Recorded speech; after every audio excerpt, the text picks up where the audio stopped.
She should not have said it, but she did. And the moment the words left Ivanka Trump's mouth, the entire room changed. People shifted in their chairs. The sound of glasses touching the table stopped. Even the cameras seemed to pause. Ivanka had just called Jasmine Crockett ghetto trash, loud enough that everyone heard, but quiet enough that she could still pretend it was a whisper. Except Jasmine did not flinch. She smiled. Before we go further, take a moment to subscribe. This story will take a turn. You will not forget that it was supposed to be a simple panel. 4 women, 1 stage, polite conversation. The topic was American values and modern leadership. Jasmine Crockett, calm as ever, spoke about poverty, about broken systems, about people living in neighborhoods politicians never visit. Her voice did not shake. Her hands stayed open. She was not there to fight. She was there to remind. Ivanka sat 2 chairs away, nodding with a polite smile that looked more like a mask. She listened, but she was not really listening. And when Jasmine said, "Some of us were never given silver. We had to fight with our bare hands just to find spoons," Ivanka laughed. A short, sharp laugh, and then came the words, "You sound like ghetto trash." The panel moderator blinked. The woman sitting between them lowered her eyes. For 1 second, the room was not real. It was theater, suspended in air. The cameras were still on, but Ivanka leaned back like nothing had happened. She believed it would be forgotten in moments. Like so many times before, she thought the silence would save her, but Jasmine had already leaned forward. Her hands folded slowly in front of her. Her smile was still there, but it had changed. Now it was the smile of someone who has nothing to lose. A slow breath filled her chest. She looked to her left, straight into Ivanka's eyes, and then she began. "I want to thank you for showing the world who you are before this conversation even started." Her voice did not rise. Her hands did not move. But her words carried something heavier than anger. They carried history. They carried the weight of 1,000 names never spoken. And Ivanka, for the first time, blinked twice. There are people who grew up with walls made of metal and floors with cracks so wide you could see the dirt beneath. But we still stood. We still spoke. And we did not need your last name to be heard. Jasmine's voice remained steady, but something had entered the room. A chill. A shift. And the silence that followed her words was louder than Ivanka's insult. That was only the beginning. Ivanka looked like she wanted to speak, but no sound came out. For a woman raised in rooms full of cameras and men who never questioned her, this moment was foreign. Her carefully built confidence was not enough to shield her from what she had just invited. The audience was no longer on her side. Not because Jasmine had raised her voice, she had not, but because truth, when spoken without fear, changes the air in ways no insult ever could. Jasmine leaned back now, as if to give Ivanka a chance to recover. But it was not kindness, it was control. That was what shook Ivanka most, not the words, but the calm. She expected rage, she expected volume, maybe even tears. What she got instead was someone who had mastered silence. "I was not born into your world," Jasmine continued. "But I have walked through fire just to sit at this table. And now that I am here, I will not let you speak over the lives of the people I represent." Someone in the audience clapped. It was soft, unsure, but it started something. A wave of quiet nods, the kind people give when they hear something they have felt their entire lives, but never had the words for. The moderator still said nothing. She had lost control, and maybe she knew it was better this way. Ivanka crossed her legs and picked up her glass of water, pretending to sip, even though it was full. Her fingers were shaking. She looked to her right, toward her assistant seated in the second row, but found no help in that direction. There were no scripts for this. No handlers to step in. Jasmine turned to the crowd now, not for applause, not for attention, but because her story had always belonged to them. I was raised by a mother who worked 3 jobs and still found time to braid my hair before school. I have stood in lines for food while reading law books in my hand. And now, when I sit in rooms like this, I remember every child who thinks their voice does not matter because they have never seen someone like them speaking without fear. Ivanka cleared her throat. "I never meant." "You meant it," Jasmine interrupted, her voice firm. "And I am glad you said it. Because now the mask is off."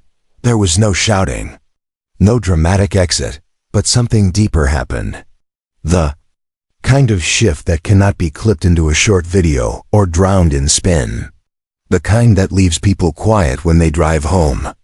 The kind that stays with them the next time they hear someone laugh at pain. Jasmine had not planned for this moment. She had not expected to be insulted on that stage. But maybe some stories are waiting for the right silence to be broken.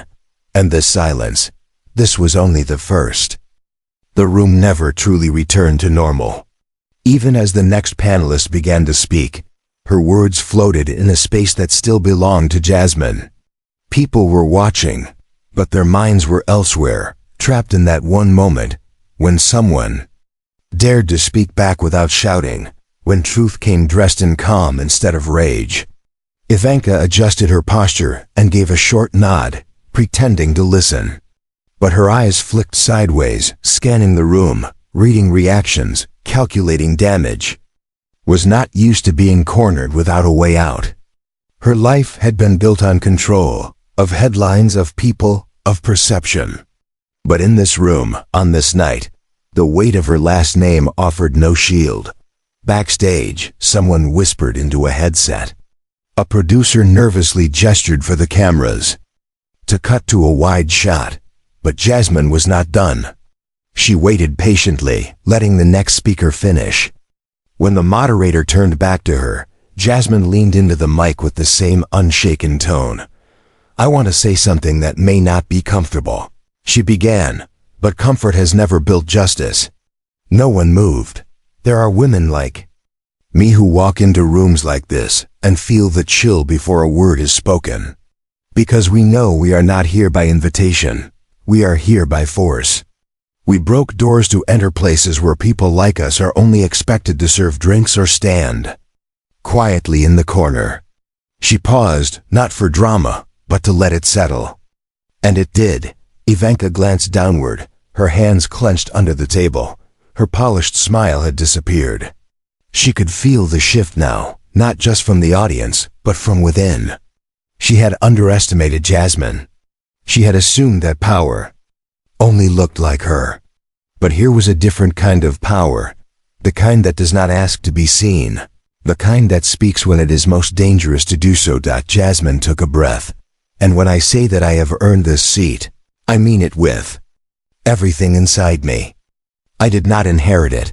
I did not marry it. I built it. With bruises and years of silence and every insult that tried to keep me small.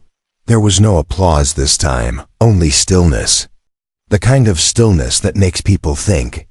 The kind that makes them remember. Ivanka could feel her throat tightening. She wanted to speak again, to reframe what she had said, to twist the meaning, reshape the moment. But anything she said now would only confirm what she tried to hide. The illusion had cracked. The quiet had become louder than any defense. And Jasmine, she sat quietly again, her hands resting on the table, eyes forward, like nothing had happened. But everything had. The woman they tried to belittle had just redefined the space, and deep inside, Ivanka knew the next words could only make it worse. Ivanka's silence was louder than her insult. For someone who had always owned the microphone, the cameras, the narrative, this stillness felt like drowning. She had delivered a label meant to shrink Jasmine.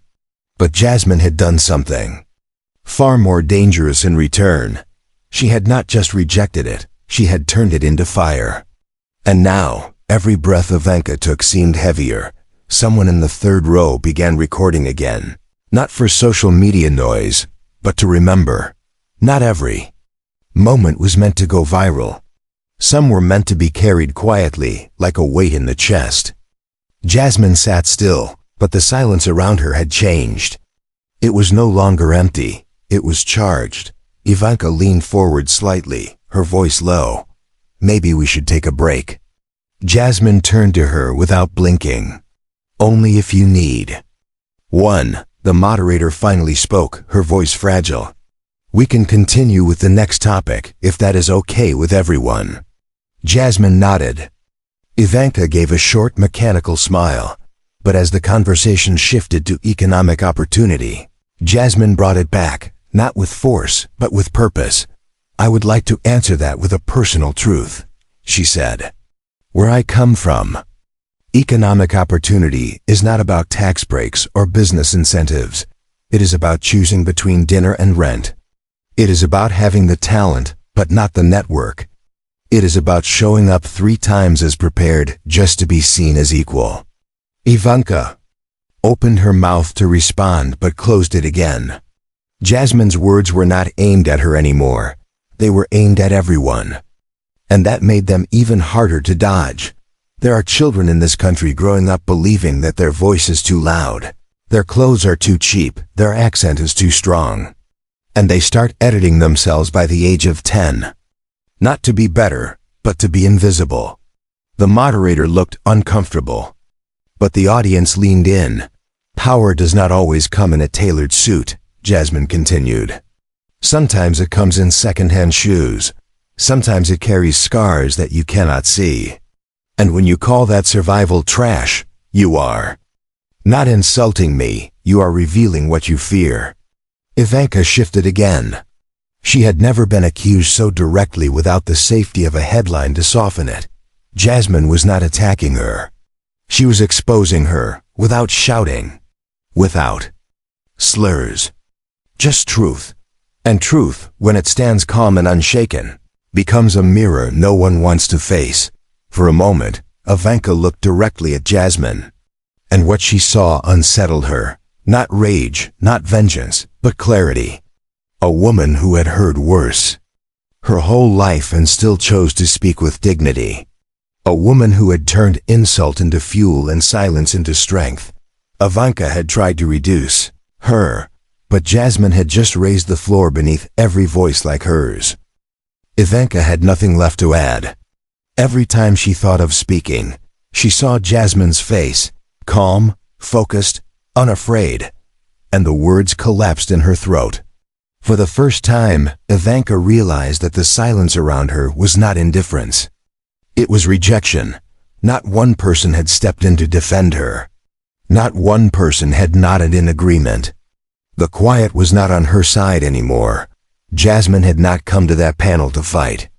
But now she was fighting for something much larger than herself, and everyone knew it. Her voice was not just her own.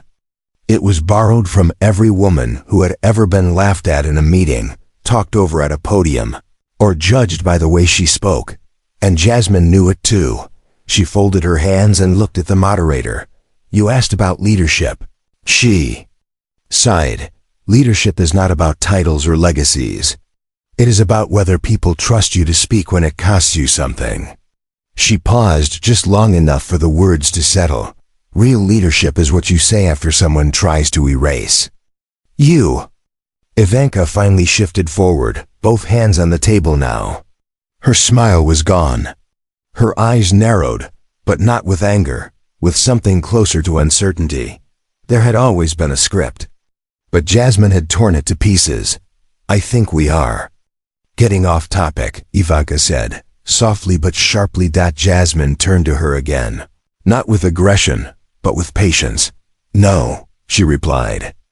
We are finally on it. The audience held their breath. There was no clapping, no dramatic music, just eyes. Watching Ivanka now, not with admiration, but with quiet judgment, Jasmine continued. For too long, rooms like this have been filled with people who think their last name is a qualification. That walking into privilege is the same as walking through struggle. And that when they throw stones, the silence of others will protect them. She looked down at the table for a second, a pause, not from doubt, but reflection. But not today. Ivanka looked to the side again, as if hoping the moment would pass on its own. But it did not. It stretched. It deepened. And in that stillness, Jasmine's presence only grew larger. The moderator spoke again, voice trembling slightly. Would anyone else like to respond before we close this session? Silence. One panelist cleared her throat, but did not speak. It was not fear that held them back. It was the realization that Jasmine had already said what needed to be said. Ivanka finally leaned back in her chair. The confidence she wore, like perfume, had faded. And across from her, Jasmine did not gloat. She did not smirk. She simply waited for the final word to fall. But it would not come from Ivanka, and everyone knew it. The session ended, but no one stood up. There was something unfinished in the air, something that could not be wrapped with applause or closed with a thank you. The moderator gave a polite smile and thanked all the panelists, her voice barely carrying across the stage. Cameras panned out slowly. Lights began to dim. But the room, it stayed still. Jasmine quietly gathered her notes, not in a rush, not for effect. Just steady, grounded. Her presence had not been loud, but it had changed everything. The audience knew it. The other panelists knew it. And Ivanka, she felt it most of all. She watched Jasmine with a strange mixture of confusion and awe. She had seen critics before. She had faced questions from reporters, mockery from late-night hosts, even courtroom pressure. But this was different. Jasmine had not tried to humiliate her. She had not raised her voice. She had held up a mirror. And what Ivanka saw in that mirror unsettled her more than any headline ever had. As Jasmine stepped off the stage, a man in the front row whispered, "Thank you." She nodded, no smile, no need. Some stories do not end with applause. They end with understanding. Ivanka remained seated, staring at the now empty chair across from her. She should have left, but something in her kept her glued to the spot. Her image had always been clean, polished, unbothered, in control. But now, for the first time, her silence did not feel like power. It felt like defeat. In the hallway outside, Jasmine walked slowly.